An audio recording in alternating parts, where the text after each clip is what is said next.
What's up, guys? Elite Series Pro Garrett Paquette here. Want to go over the new bait from Big Bite, the college craw. We're going to talk a little bit about how I like to rig it, some of the applications I like fishing it in, and just give you guys a general overview of how this bait can catch you some fish.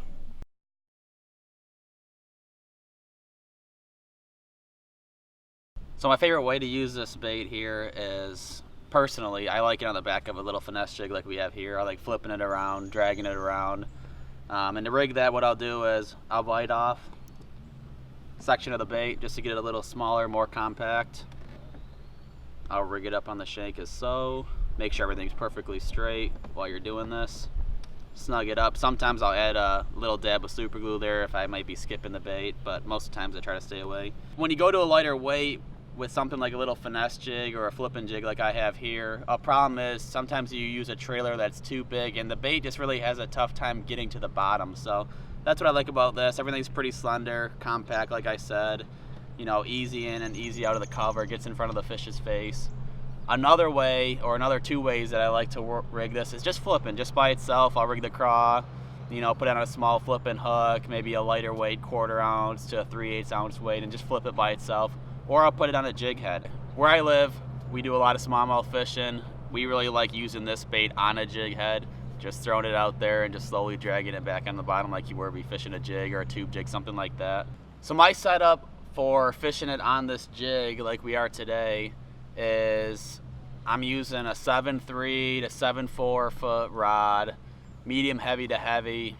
You know, each brand is a little bit different. This one is a heavy here. And I'm flipping it on an 8.5 to 1 gear ratio reel. I want something real fast, especially we're in the current and we're dealing with a lot of smallmouth, which is pretty unique. And these fish, when you set the hook on them, they're running out of here as fast as they can. So you really want a fast reel.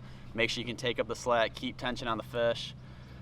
And as far as line goes, I'm throwing 16 to 18 pound. I know a lot of guys like flipping 20, 25. With a bait this small, you're really gonna kind of hurt the action if you go up that big. So 16 to 18 pound sunline shooter, something that's real tough, abrasion resistant. And I'm just trying to fish all these little targets. Anywhere I think there's a current eddy or an obstruction in the water where the fish could get out of the current, that's what I'm throwing to. I'll throw a little bit above it, let the current sweep the bait past. And usually when you pick it up, the fish is just sitting on there.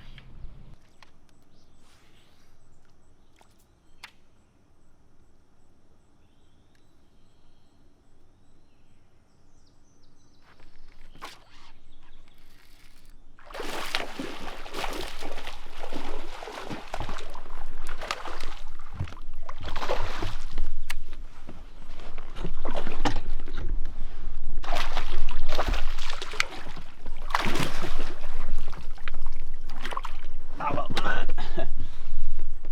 Little itty bitty jig with a college craw. Big old Mississippi River bass. As you can see here, the college craw on the back of this little finesse jig works pretty well, but it's definitely not exclusive to something like this. I mean, I went to clear water reservoirs around the country, natural grass lakes. Anywhere you're throwing a small jig, you got fish feeding on crayfish, and maybe it's a pressured situation, go out, give this bait a try, whether you rig it by itself or on the back of a jig, and see if it catches you some fish.